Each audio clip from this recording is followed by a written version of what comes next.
嗨，大家好，我是坦平叔。今天是2025年6月29号，这一期我们继续聊聊俄罗斯入侵乌克兰，看一看乌克兰战场上又有什么变化。今天是俄罗斯侵略乌克兰的第1222天，也是乌军进入库尔斯克的第328天。6月28日，乌克兰武装部队使用海马斯多管火箭炮系统袭击了俄罗斯麦哈迈德特种部队。麦哈迈德特种部队司令、俄罗斯国防军军政总局副局长阿拉基诺夫中将通报了这一消息，这是俄罗斯人说的。阿拉基诺夫说，他们最近确实用导弹袭击了我们，2枚哈马斯火箭弹就击中了我们士兵所在的地方。这个埃哈迈德特种部队应该是驻防在库尔斯克啊。这2发哈马斯火箭弹应该是警告。乌克兰的这个总司令希尔斯基于本周五表示，俄军已在波克罗夫斯克附近集结了11万兵力，意图攻占这座位于乌克兰东部的战略重镇。这是 CNN 报道说，希尔斯基在周五指出，在长达1200公里的东部战线上，波克罗夫斯克周围区域是战况最为焦灼的地带。近1年来，俄军前仆后继，持续对波克罗夫斯克发动猛烈攻势，企图将其占领。然而，尽管在兵力和武器数量上占据明显优势，俄方至今未能夺取该城。波克罗夫斯克是俄方的战略要地，俄罗斯总统普京已明确表示，其目标是全面控制目前已被其部队部分占领的乌克兰东部的顿涅茨克和卢甘斯克地区。波克罗夫斯克也就是红军城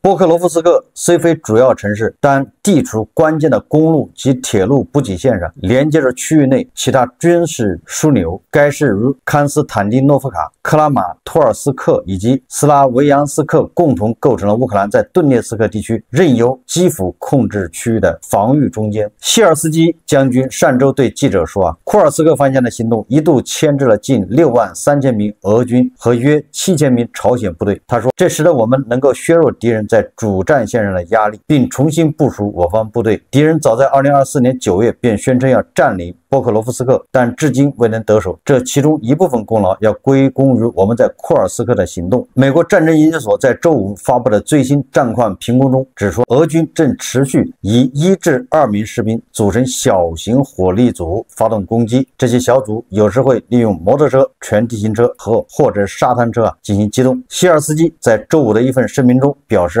俄罗斯正在不断尝试突破顿涅茨克州的行政边界。希尔斯基说，他们这么做不仅是为了取得某些战术层面的成果，更主要的是为了作秀，目的是要达成一种心理效应，让所谓的俄罗斯士兵的脚踏上那片土地，插上旗帜，然后大肆吹嘘又一场虚假的胜利。乌克兰军方消息人士证实，在苏梅地区敌军的推进确实已被遏制，目前我们已形成稳定的交战战线，这些战果得益于乌克兰精锐部队的协同作战，至少可以说这是付出了巨大的努力才取得的。俄乌双方在战线上的变化并不大，但是这个对敌后的破坏打击那是精彩纷呈。乌克兰的安全局自从上一次搞了这个蛛网行动以后，简直是如虎添翼，战果不断。首先是6月28日夜间，乌克兰安全局展开了一次大规模的特别行动。首先是对于临时被占领的克里米亚境内军事机场叫基洛夫斯克实施了打击。乌克兰安全局的这个攻击无人机袭击了位于克里米亚的基洛夫斯克军用机场。现有数据显示，米8、米26和米28多用途攻击机以及一门铠甲 S1自行防空火炮被摧毁。该空军基地夜间发生数次强烈爆炸，当地消息人士称，基地发生了5至6次爆炸和大火。美国国家航空航天局的卫星图像证实了这一消息。乌克兰的安全局补充到，占领者必须意识到，他们的昂贵军事装备和弹药在任何地方都得不到保护，无论是在前线，还是在临时占领的领土，还是在敌人的后方深处。对克里米亚的叫基洛夫斯克机场的袭击导致铠甲防空系统报废，3架直升机被摧毁。如果认为俄军的损失就这么多，那你就错了，还有更严重的损失。6月27日，乌克兰安全局宣布，当地时间27日夜间，乌军特种部队、安全局等军事单位进行了一次联合敌后行动，成功袭击了俄罗斯伏尔加格勒州的马利诺夫卡空军基地，炸毁了该基地4架苏34鸭嘴兽战斗轰炸机。与此同时，乌军特种部队还袭击了基地的配套设施，包括后勤维护车间等。这个可以说是乌克兰的安全局的蛛网行动的延伸继续，也就是这个蛛网行动不是一次，后面面还有，这又是深入俄罗斯腹地，把军用机场的4架苏34鸭嘴兽战斗机遭到袭击。可以说这是乌克兰安全局的叫故伎重演，梅开二度，帽子戏法。这个俄罗斯人可以说是防不胜防，已经被打成筛子。根据乌克兰安全局的说法，是摧毁2架苏34，另有2架苏34受损，这个损失达到了数十亿美元。因为它的苏34的维修车间也遭到破坏。这个苏34是俄罗斯空天军的主力机型，常用于对乌克兰阵地和平民聚集区投掷制导航空炸弹。目前敌方航空装备的具体损毁程度和打击效果在进一步确认之中。也说明什么？说明俄罗斯腹地没有一个地方是安全的。从此俄罗斯人成了惊弓之鸟。乌克兰南部战区空军1架米格29战机投掷3枚美制小直径制导炸弹，摧毁俄军一座无人机操控基地，精准的命中。乌克兰总统办公室主任伊尔马克接受《泰晤士报》专访时表示，雷霆2已在上个月参与实战。乌克兰总统泽连斯基此前也透露了这一消息。根据公开报道说，雷霆2战斗部480公斤，是美国陆军战术导弹的2倍多，最大射程保密。有说法称雷霆2最大射程是300公里，但这只是此前泽连斯基透露雷霆2首次实战测试的射程。这个雷霆2很有可能替代金牛座的，你也可以说是金牛座的山寨，很有可能是在德国人的帮助下，德国的资金、德国的技术搞出来这么一个叫中程导弹或者远程导弹。乌克兰的国防部长乌梅罗夫表示说，乌克兰正在准备签订一份新合同，购买数万架深度打击无人机，以增加打击强度和规模。我们再看看外交以及国际援助。在比利时的泽布吕赫港，比利时和荷兰向乌克兰海军移交了2艘阿尔克马尔级扫雷舰，它们被分别命名为马里乌波尔号和梅利托波尔号。到今年年末，乌克兰还将获得第3艘该级别的扫雷舰，并预计将命名为格尼伊奇斯克号。截至2025年2月，欧盟国家承诺向乌克兰提供约2640亿美元的援助，实际到位约1370亿美元，而美国承诺的1750亿美元，实际到位约880亿美元。从总额上看，欧盟的承诺和到位金额均高于美国。欧盟在乌克兰援助中占据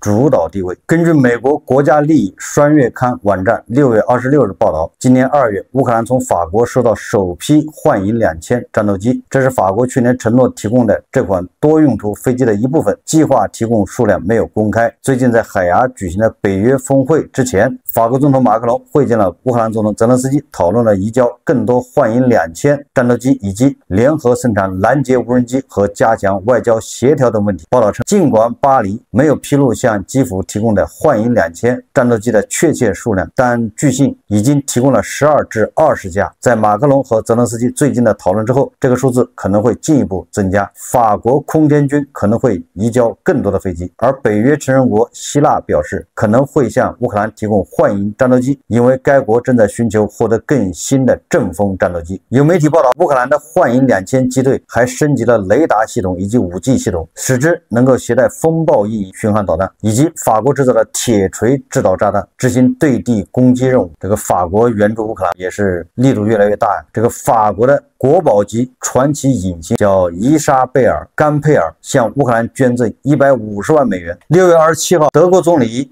莫尔茨在接受《南德意志报》采访时表示说，美国总统特朗普对俄罗斯领导人弗拉基米尔·普京的批评日益激烈。记者问梅尔茨，他是否认为美国总统特朗普正在逐渐疏远俄罗斯总统普京？这位德国总理回应道，美国总统特朗普对普京的怀疑态度日益加深，批评也愈发激烈，这是一个过程。欧洲对俄罗斯与乌克兰冲突的评估已达成广泛共识，我相信特朗普总统正在接近这一评估。此前，英国金融时报刊登了一篇关于美国总统特朗普对俄罗斯总统普京态度的文章。该文章称，美国总统对普京的态度有所转变，因为他对普京的极端主义要求越来越失望。文章称，特朗普对乌克兰总统弗拉基米尔·泽连斯基表现出喜爱，在北约峰会期间会见泽连斯基后，称他非常好。他同时对俄罗斯采取了更强硬的立场。正如该出版物所指出，美国领导人对俄罗斯和乌克兰国家元首的态度摇摆不定，最终导致今年2月在白宫椭圆形办公室与泽连斯基发生冲突。随后，美国暂暂停了对乌克兰的军事和情报援助。值得注意的是，特朗普最初似乎更加理解普京，文章称，但最近几周，由于俄罗斯总统普京的极端要求和拒绝停火，特朗普对普京越来越失望。德国的国防部长皮斯托留斯警告，不要对俄罗斯表现出不恰当的和平愿望。克里姆林宫里的这个帝国主义者不想谈判，他不要和平，说的就是普京。这个皮斯托留斯说，他再次为加强德国国防能力和支持乌克兰抵御俄罗斯军事侵略路线辩护。他强调，实现和平需要双方做好准备，而普京不希望出现这种情况。他回顾了普京对格鲁吉亚的侵略行动，随后吞并克里米亚以及最终全面入侵乌克兰。皮斯托留斯表示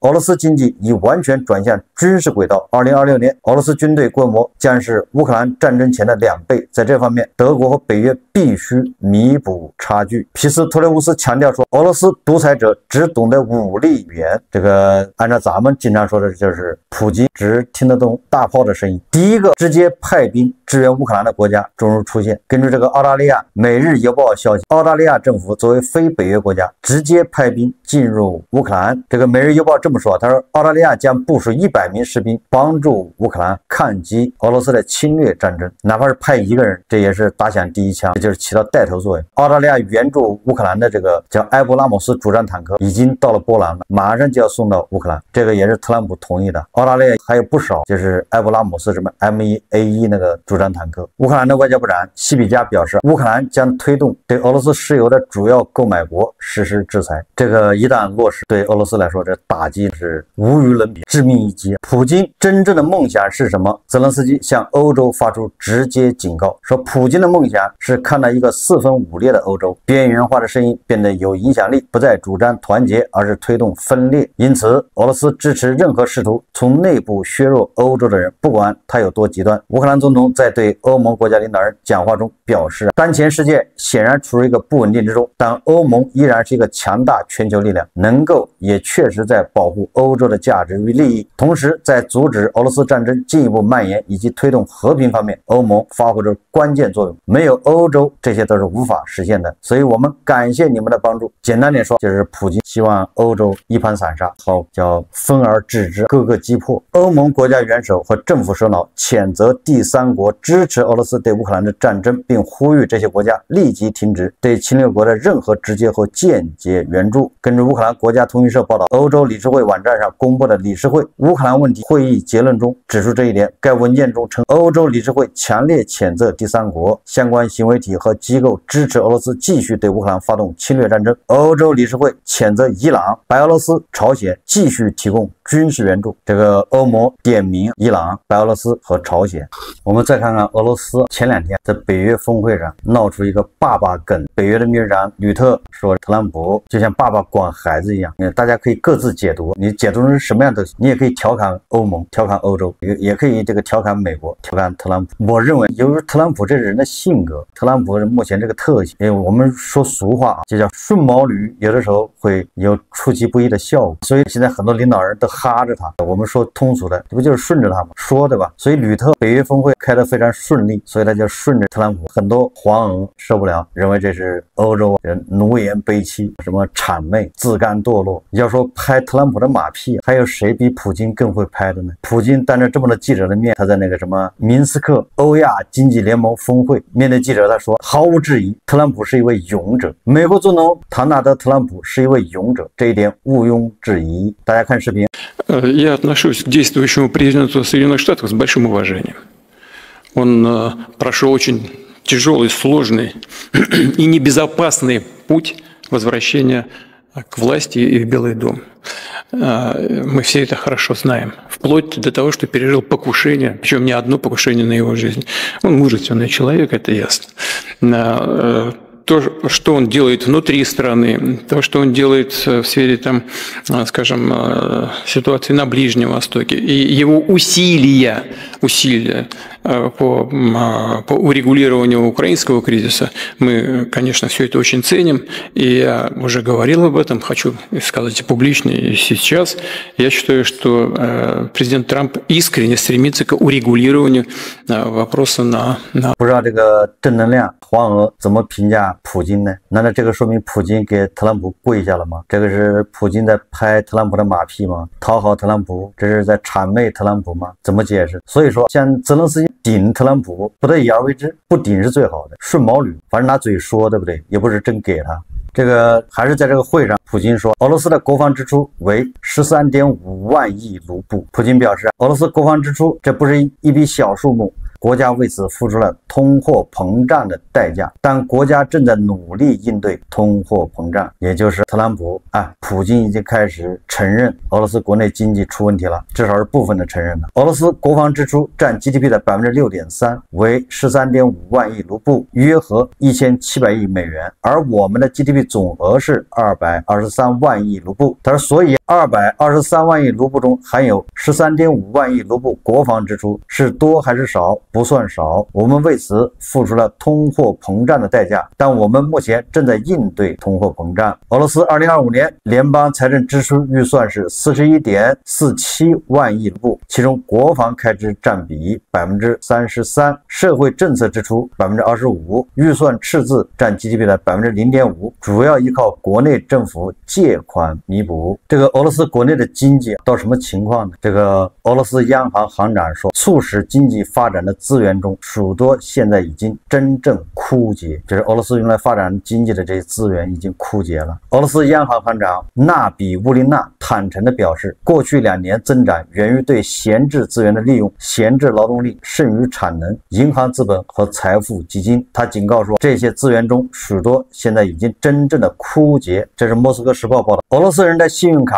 还款情况越来越糟糕。据信用评分局的数据，截至5月31日，已有830万张信用卡逾期90天或更长时间，这些信用卡的总债务高达5759亿卢布。总体而言，目前银行发行的信用卡中，超过 12% 存在不同程度的逾期问题，也就是很多俄罗斯老百姓已经爆雷，信用卡还不上了，占 12%。但是对于这些，俄罗斯人怎么解释呢？有记者问这个俄罗斯的财政部部长西卢亚诺夫，这个俄罗斯的记者还是比较勇敢的，敢问这样的问题。他问这个财政部长西卢亚诺夫，近期俄罗斯是不是出现了经济衰退？这个结果惊人的一幕出现了，这一幕我们不陌生，其实我们很熟悉。这个财政部长西卢亚诺夫说，我们没有衰退，我敢向你们保证，我们是有计划的经济冷却。就问你服不服？这个不叫衰退，这个是有计划的经济冷却，是就像我们开车跑得太快了，我们故意的踩个刹车，是一切都是有计划的，冷却一下，主动的减速。普京出席这个经济论坛时也说，他绝不允许俄罗斯经济停滞甚至萎缩。结果这个现场的企业家就开始